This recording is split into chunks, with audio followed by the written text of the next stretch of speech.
నమస్తే ఎడ్ ప్లస్ ఛానల్కి స్వాగతం. రవికిషోర్ మాన్కర్ మీతో. అందరూ హెల్తీగా ఉండాలని కోరుకుంటూ NVS 2024 non teaching recruitment general Hindi practice set 27కి స్వాగతం సుస్వాగతం.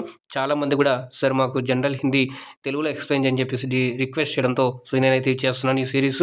ఎవరైనా ఫస్ట్ టైం చూస్తున్నట్లయితే కింద మీకు ప్లేలిస్ట్ అయితే ఉంది, ఎన్వీఎస్ 2024 జనరల్ హిందీ అని చెప్పేసి. మీరు అక్కడ నుంచి కూడా అన్ని ప్రతి ప్రాక్టీస్ కూడా ప్రాక్టీస్ చేయగలరు. తెలుగులో ఎక్స్ప్లెయిన్ చేస్తూ నేను చెప్పడం జరిగింది కాబట్టి మీకు అర్థమవుతుందని చెప్పేసి నేను తెలియజేసుకుంటున్నాను. ఇందుకు సంబంధించి మీకు ఇంకా ఏమైనా ఫీడ్బ్యాక్ ఇవ్వాలనుకున్నట్లయితే, ఎలా అనిపించింది, ఎలా క్లాస్ చెప్తే బాగుంటుంది అనుకునేది ఏమైనా ఉన్నట్లయితే మీరు కింద కామెంట్ చేయండి. నేను తప్పకుండా దానికి అనుగుణంగా మీకు మంచి క్లాస్ అందించే ప్రయత్నం అయితే చేస్తాను. చాలామంది తెలిసిన విషయమే. ఇక్కడ మనకు May 14 నుంచి అనేటువంటి ఎగ్జామ్స్ ఉన్నాయి దీనికి సంబంధించి. అయితే మరి ప్రతి ఏ ఎగ్జామ్ రాసినా కూడా దీంట్లో హిందీ అనేటువంటిది మస్ట్ అండ్ షుడ్గా ఉంది. అయితే ఇంకా ఇప్పటివరకు లైక్ చేయకుండా లైక్ చేయండి, షేర్ చేయండి. అలాగే ఫస్ట్ టైం చూస్తున్నట్లయితే ఛానల్ని సబ్స్క్రైబ్ చేసుకొని పక్కన గంట సింబల్కి ఆల్ అని క్లిక్ చేసుకుంటే అప్పుడు నేను చేసే ప్రతిదీ కూడా మీకు మొదటి నోటిఫికేషన్ రూపంలో అయితే వస్తుంది. మొదటి ప్రశ్న చూద్దాం. చూడండి, నిమ్న మే ఏక్ వచన్ శబ్ద కౌన్ సా హై అని చెప్పేసి అడుగుతున్నారు. ఇది చాలా చాలా ఇంపార్టెంట్ క్వశ్చన్. మనం తెలుగులో చదివింటాం వచనాలు అని చెప్పేసి, రైట్. వచనాలు అని చదివినప్పుడు ఏకవచనము బహువచనము అని చదివింటాం. అందుట్లో మరి ఇక్కడ చూసుకున్నట్లయితే మనకి ఆప్షన్ చూడండి, ఈ ఆకాష్, ఆన్సు, ప్రాణ్, దర్శన్ అని ఇచ్చారు. ఇక్కడ ఆకాష్ అంటే ఆకాశము. నెక్స్ట్ మరి సెకండ్ చూసుకున్నట్లయితే ఆన్సు అంటే మరి కన్నీళ్ళు, ఓకేనండి, కన్నీళ్ళు అని వస్తుంది. నెక్స్ట్ ప్రాణ్ అంటే ప్రాణాలు. నెక్స్ట్ దర్శన్ అంటే దర్శనాలు అని చెప్పేసి వస్తుంది, ఓకేనా. దర్శనాలు అని చెప్పేసి వస్తుంది. ఎక్కడైతే మనకి లా అని ఉంది కాబట్టి ఇవన్నీ కూడా బహువచనం, కానీ ఇక్కడ మా అని ఉంది, ఇది ఆకాశము ఒకటే ఉంది కాబట్టి మరి ఇక్కడ ఆప్షన్ ఏ ఎవరైతే ఇస్తున్నారో ఎగ్దమ్ రైట్ అండి. ఎందుకు ఆకాశం అనేటువంటి ఇక్కడ సరైన సమాధానం అవుతుంది. రెండవ ప్రశ్న చూద్దాం. జో మిఠాయియా పసంద్ హో ఆప్ ఖాలో ఇస్కా శుద్ధ వాక్య కౌన్సా హే. ఇక్కడ ఒక సెంటెన్స్ ఇచ్చారు. ఏ మిఠాయిలు అయితే మీకు ఇష్టమో అవి మీరు తినండి. మీరు తినండి అంటే కానీ మీరు తినో అని చెప్పేసి రాదు కదా. దాన్ని మరి కింది వాటిలో ఇస్కా శుద్ధ వాక్య కౌన్సా హే. కౌన్సా హే అంటే ఏది అని అర్థం. మీకు నేను రాస్తాను, ఎందుకంటే క్వశ్చన్లలో వచ్చినప్పుడు ఇలాంటి దానికి మీకు ఒక ఐడియా అనేటువంటిది వస్తుంది. ఏది అనేటువంటిది వస్తుంది. ఇస్కా అంటే ఈ దీని యొక్క, ఇస్కా అంటే దీని అని చెప్పేసి వస్తుంది ఇలాగా. అయితే జో మిఠాయి పసంద్ హో ఆప్ ఖాలో, ఆటోమేటిక్గా ఫస్ట్ ఉంది కాబట్టి ఇది రాంగ్. నెక్స్ట్ రెండో చూసుకుంటే జో మిఠాయి పసంద్ హో తుమ్ ఖాలో, తుమ్ అన్నాడు కానీ ఇక్కడ మనకి ఆప్ వచ్చింది కాబట్టి మనకి ఇది రాదు, ఇది కాదు. అలాగే తుమ్ అంటే ఇక్కడ ఇది రాదు. నెక్స్ట్ మనకి మిగిలింది ఏంది? D option is the right answer అవుతుంది మనకి ఇక్కడ. జో మిఠాయియా పసంద్ హో ఆప్ ఖా లీజియే. ఆప్ అంటే రెస్పెక్ట్, మీరు తినండి, ఓకేనా. ఇక్కడ ఖా లీజియే అంటే మనకి రెస్పెక్ట్ కిందకి వస్తుంది, ఓకే. తినండి, ఖాళీజీ అని రావాలి. ఎప్పుడైనా కానీ ఆప్ వచ్చినట్లయితే సెంటెన్స్ ప్లూరల్లో ఉన్నప్పుడు ఆప్ అని వచ్చింది అనుకోండి, దాన్ని మీకు సెంటెన్స్ ఎండింగ్ కూడా ప్లూరల్లోనే చేయాలి. లీజియే, కరియే, కీజియే, జాయియే, ఆయియే ఇలాంటివన్నీ మీరు ఉపయోగం చేస్తూ ఉండాలి, ఓకేనా. ఇది మీకు ఈ ప్రశ్న కూడా అర్థమైంది అనుకుంటున్నాను. మూడవ ప్రశ్న చూడండి. నిమ్నలిఖిత్ మేసే కౌన్ సా వాక్య సహీ హై. ఇది చూడండి, ఇది కూడా మంచి ప్రశ్ననే. ఇక్కడ ఏం క్వశ్చన్ అడుగుతున్నారంటే నిమ్నలిఖిత్ మేసే అంటే కింద ఉన్నటువంటి వాటిలో, కింద రాసినటువంటి వాటిలో మరి ఏ వాక్య సహీ హై. సహీ అంటే ఏమో కరెక్ట్ అని అర్థం, ఓకేనా. ఇక్కడ ఏముంది? నేతాజీకో ఏక్ గులాబ్ కి మాలా పెహనాయి గయి. ऑप्शन बी साहित्य और जीवन का घनिष्ठ संबंध है.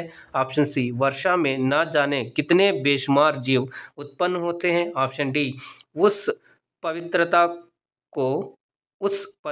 को छूने का उत्साह కౌన్ కరేగా అని చెప్పేసి ఇక్కడ వస్తుంది. నేను ఇక్కడ మీకు కొంచెం ఇంకా చేస్తాను, కొంచెం కింద ఇక్కడ కట్ అయిపోయింది కానీ మనకి ఇక్కడ ఆప్షన్ అయితే రాదు, ఇది రాంగ్గానే ఉంటుంది. ఇక్కడ మీరు చూసినట్లయితే ఉత్సాహం రాకూడదు, దుస్సాహస్ అని చెప్పాలి, ఓకేనా. దుస్సాహస్, ఆ పతివ్రతను టచ్ చేయడానికి ఎవరంత దుస్సాహం చేస్తారు అని చెప్పేసి లైను.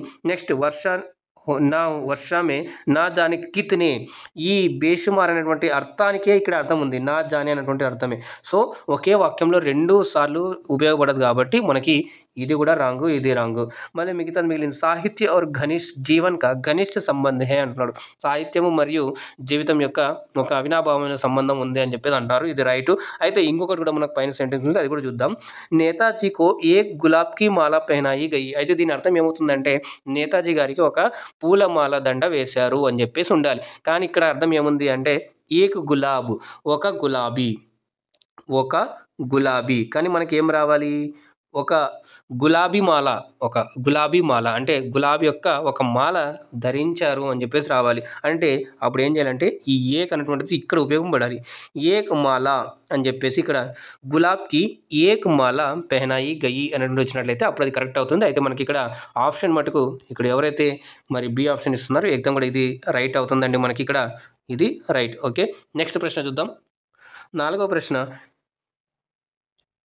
हम बचपन में वहाँ जाता रहा इसका శుద్ధ వాక్య హే అంటే శుద్ధ వాక్యం అని చెప్పేసి అడుగుతున్నాను. కరెక్ట్ సెంటెన్స్ చేయండి అని చెప్పేసి ఇక్కడ మీకు కొంచెం క్వశ్చన్ జూమ్ చేస్తున్నాను. ఇక్కడ చూసుకున్నట్లయితే మేము చిన్నతనంలో అంటే చిన్నతనంలో బాల్యంలో వహా జాతా రహా అక్కడ వెళ్ళేవాడిని.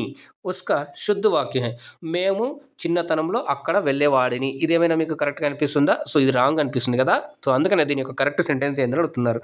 హమ్ బచ్పన్ మే వహా జాయేంగే. ఇక్కడ చూడండి జాయేంగే అంటే ఏంటిది? వెళ్దాము అని చెప్పేసి వస్తుంది. వెళ్దాము అని. కానీ బాల్యం అనేటువంటి ఆల్రెడీ అయిపోయింది కాబట్టి ఇక్కడ రాంగ్ ఇది. నెక్స్ట్ రెండవది హమ్ బచ్పన్ మే వహా జాతే రహే హే అంటే బచ్పన్ మే మేము వెళ్తూ ఉన్నాము. జాతే రహే హే అంటే వెళ్తూ ఉన్నాము. కానీ బచ్పన్ చైల్డ్‌హుడ్ మాత్రం ఆల్రెడీ అయిపోయింది కాబట్టి option B is the wrong. Next మే బచ్పన్ మే వహా జాతా రహా ఇది కరెక్ట్. అంటే నేను చిన్నతనంలో అక్కడ వెళ్ళేవాడిని. మై అంటే నేను, హమ్ అంటే మనము లేదా మేము అనేటువంటిది వస్తుంది. మే బచ్పన్ మే వహా జావుంగా ఈ జావుంగా అంటే మరి దీనికి కూడా అర్థం ఏమొస్తుందయ్యా అంటే వెళ్తాను అని చెప్పేసి వస్తుంది. వెళ్తాను అని. కానీ నేను చిన్నతనం అక్కడ వెళ్ళేవాడిని అనేదానికి ఇక్కడ వేరే వస్తుంది కాబట్టి ఇది కూడా రాంగ్. సో మనకి ఆప్షన్ మరి ఎవరైతే సి ఇస్తున్నారో ఇది రైట్ ఆన్సర్ అవుతుంది. మే బచ్పన్ మే వహా జాతా రహా అనేటువంటిది సరైన సమాధానం. 5వ ప్రశ్న చూద్దాం. నిమ్నలిఖిత్ మే సే కౌన్ సా వాక్య శుద్ధ్ హై. ఇక్కడ ఇది కూడా సేమ్ అదే సెంటెన్స్ అండి. కింద ఇచ్చినటువంటి వాటిలో ఇప్పుడే చెప్పుకున్నాం కదా మనం. నిమ్నలిఖిత్ మే సే కౌన్ సా వాక్య శుద్ధ్ హై అంటే ఉస్నే తరహ తరహ కా రూప్ ధారణ కియా అంటే అతడు రకరకాల రూపాలను ధరించాడు అని చెప్పేసి అని వస్తుంది. కానీ అయితే ఇక్కడ చూసుకున్నట్లయితే ఈ కా అనేటువంటిది ఏదేందో కే అని రావాలి. ఎందుకు అంటే తరతరా అని ఉంది. తరతరా అంటే రకరకాలుగా అని చెప్పేసి వచ్చినప్పుడు ఇది కా అంటే ఒకటిగా వస్తుంది. కే అంటే ప్లూరల్ని సూచిస్తుంది కాబట్టి మనకి ఆటోమేటిక్గా ఇది రాంగ్. ఇక్కడ ఏమడిగాడు మనకి శుద్ధు హై అని అంటే ఏది కరెక్ట్ అని చెప్పేసాను. ఏకతా సే ఉన్నతి హోతీ హై అంటే మనం కలిసికట్టుగా ఉన్నట్లయితే దాంట్లో డెవలప్మెంట్ ఉన్నతి వికాసం ఉంటుంది అని చెప్పేసి సెంటెన్స్ అయితే ఇది మనకి కరెక్ట్గానే ఉంది. మిగతా ఆప్షన్ కూడా చూద్దాం.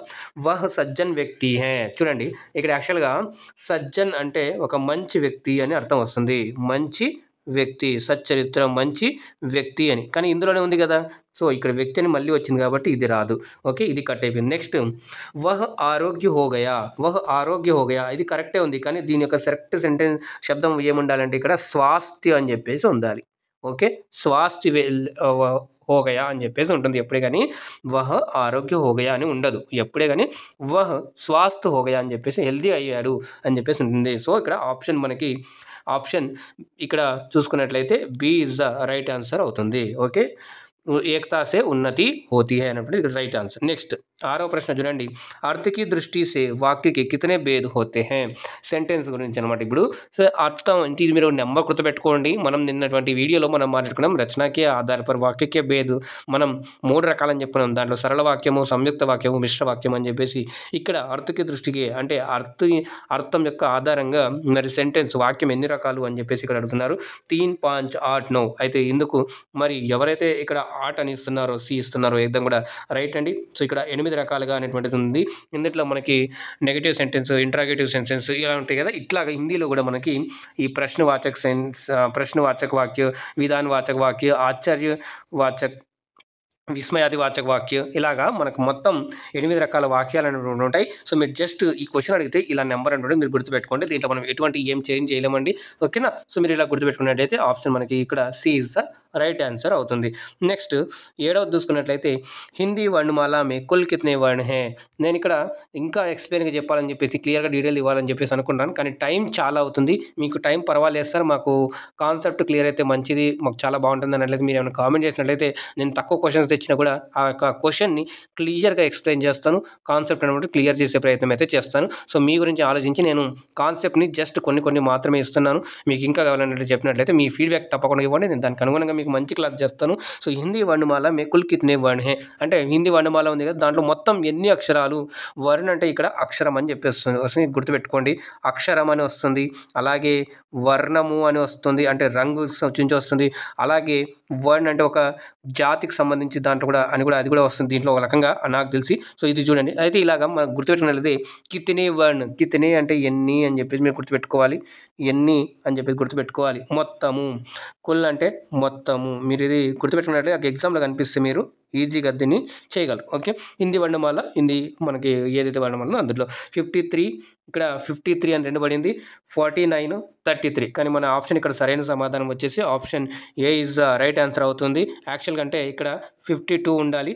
ఇంతకు ముందు వరకు కూడా అంటే 22 ఆగస్టు 24 వరకు కూడా మనకి 21 వరకు కూడా మనకి 52 వర్ణాలు అనేవి ఉన్నాయి. ఎప్పుడైతే 22 అయితే ఇది ఏదైతే కేంద్రీయ హిందీ నిదేశాలయ విడుదల చేసినటువంటి ఒక మానకీకరణ హిందీ అని చెప్పేసి ఒక పీడిఎఫ్ని విడుదల చేసింది. అందులో చూసుకున్నట్లయితే మొత్తం 53 అక్షరాలు ఉన్నాయి అని చెప్పేసి వచ్చింది. అయితే ఆ 53 అక్షరం ఏంది సార్ అని చెప్పి మీరు అడగొచ్చు, క్వశ్చన్ రావచ్చు. ఎందుకంటే ఇది ఇలా ఒక లెటర్ అనేది ఉంటుంది. ఓకే, ఈ లెటర్ ఇలా ఉన్నట్లయితే ఇది మనకి ఇది 53వ అక్షరం. మరి దీన్ని ఏమంటారు సార్ అంటే విశిష్ట వ్యంజన్ అంటారు. మీకు తెలుగులో రాస్తాను నేను, విశిష్ట వ్యంజన్ అని చెప్పేసి అంటారు. ఓకేనా, విశిష్ట వ్యంజన్ అంటారు. వ్యంజన్ అంటే కాన్సనెంట్ అంటే స్వర్ అంటే మరి స్వర్ అంటే ఓవెల్. ఓకేనా, సో ఇలాగ మీరు గుర్తుపెట్టుకోవాలి. నెక్స్ట్ 8వ ప్రశ్న చూద్దాం. సీత కలం సే లిఖతీ హై వాక్య మే కౌన్ సా కారక్ హై. చూడండి, నిన్నే మనం ఒక క్వశ్చన్ చేసాం కారక్ ఎన్ని రకాలు అని చెప్పేసి. అందులో మనం మాట్లాడుకున్నట్లుగా 8 రకాలు అని చెప్పుకున్నాం. అయితే అందులో నుంచి ఇక్కడ ఒకటి అడుగుతున్నారు, అది ఏంది అని చెప్పేసి అడుగుతున్నారు. సీత కలం సే లిఖతీ హై అంటే సీత పెన్తో రాస్తుంది అని చెప్పేసి. వాక్యమే సెంటెన్స్లో కారక్ హై, కారక్ అంటే ఇక్కడ మనకి కారకాలు విభక్తులు. ఓకేనా, విభక్తులు. మరి ఏముంది అయ్యా అని చెప్పి అడుగుతున్నారు. అధికరణ కారక్కు, సంప్రదాన కారక్కు, కర్మ కారక్కు, అపాదాన కారక్కు. అయితే ఇక్కడ నేను ఒకటి ఎక్స్ప్లెయిన్ చేస్తాను. అధికరణ కారక్ అంటే మే పర్, మే పర్ అంటే లోన్ లోపల అని చెప్పేసి మనం తెలుగులో చదువుతాం కదా, అలాగా మే పర్. నెక్స్ట్ సంప్రదాన అంటే కేలియే, కేలియే అంటే కోసం. ఓకేనా, కోసం. ఇక్కడ హిందీలో మనం చూసుకున్నట్లయితే కేలియే అని వస్తుంది, కోసము, అతని కోసము. నెక్స్ట్ కర్మకారక్ అంటే సే, ద్వారా. సే అంటే మనకి తెలుగులో ఇక్కడ ద్వారా, ద్వారా. ఇక్కడ మనకి ఏమొస్తుంది చూడండి, కలం ద్వారా. సీత ఏంతో రాస్తుంది అంటే కలం ద్వారా రాస్తుంది. అంటే ఇక్కడ మనకి ఆప్షన్ ఇక్కడ C is the right answer అవుతుంది. కలం కారక్ అనేటువంటి కర్మ కారక్ అనేటువంటి సరైన సమాధానం. అయితే ఇక్కడ అపాదాన కారక్ అని ఉంది కదా, అది కూడా ఏందో తెలుసుకుందాం. అపాదాన కారక్ అంటే సే అని వస్తుంది, అంటే నుండి, నుండి అంటే చేంజ్ అవ్వడం, విడిపోవడం. ఓకేనండి, విడిపోవడం, విడిపోవడం. ఓకే, ఇది మనకి దీని యొక్క అర్థం వస్తుంది. ఇలాగ మీరు చేసుకున్నట్లయితే మిగతా 4 ఇంకొక నెక్స్ట్ క్వశ్చన్ చెప్పడం అక్కడ కూడా ఎక్స్ప్లెయిన్ చేస్తాను. మీరు చాలా ఇదిగా చేసుకోకండి, ఉన్నది మీరు కాన్సెప్ట్ క్లియర్ చేసుకోండి, డైవర్ట్ అవ్వకండి. నెక్స్ట్ 9వ చూసుకున్నట్లయితే సాడీ, ఇక్కడ సది అని పడింది, సాడీ ఉండాలి ఇక్కడ. ఓకేనా అండి, సాదీ అని చెప్పేసి ఇక్కడ ఇది ఉండాలి, సాడీ. ఓకే, సాడీ శబ్ద కా బహువచన్ క్యా హై. ఇక్కడ సాడీ అంటే మరి అందరికీ తెలిసిన విషయం ఇది చీర అని చెప్పేసి. ఓకే, చీరకి బహువచనం తెలుగులో మనం చూసుకున్నట్లయితే చీరలు అని చెప్పేసి వస్తుంది. ఓకేనా, సో చీరలు అన్నట్లయితే మరి ఇక్కడ ఆటోమేటిక్గా ఈ ఆప్షన్ వెళ్ళిపోయింది. నెక్స్ట్ సాడీ ఇది కూడా పోయింది. కోయి నహి, ఈ 2 పోయినప్పుడు కోయి నహి అంటే ఇక్కడ ఏది కాదు అని చెప్పేసి అర్థం. ఏది కాదు, ఏది కాదు. ఇప్పుడు 2 వెళ్ళిపోయినాయి అంటే ఆటోమేటిక్గా ఇది కూడా వెళ్ళిపోతుంది. సో ఆప్షన్ ఇది కూడా కాదు. సో సాడియా అనేటువంటి ఇస్ ద రైట్ ఆన్సర్. సాడియా. హిందీలో ఎప్పుడైనా బహువచనం కానీ మనకి ఇలా అనేటువంటి కూడా వస్తుంది, ఇయా అనేటువంటిది కూడా వస్తుంది, ఇయా. ఓకేనా, అది స్త్రీలింగ్ పదాలు అయి ఉంటాయి, అందుకు మనకి ఇయా అని వస్తుంది. ఇక్కడ ఒకటి క్లారిఫై చేస్తాను నేను మీకు. పురుష్ అంటే పుల్లింగ్ ఏదైతే ఉంటుందో, పుల్లింగ్.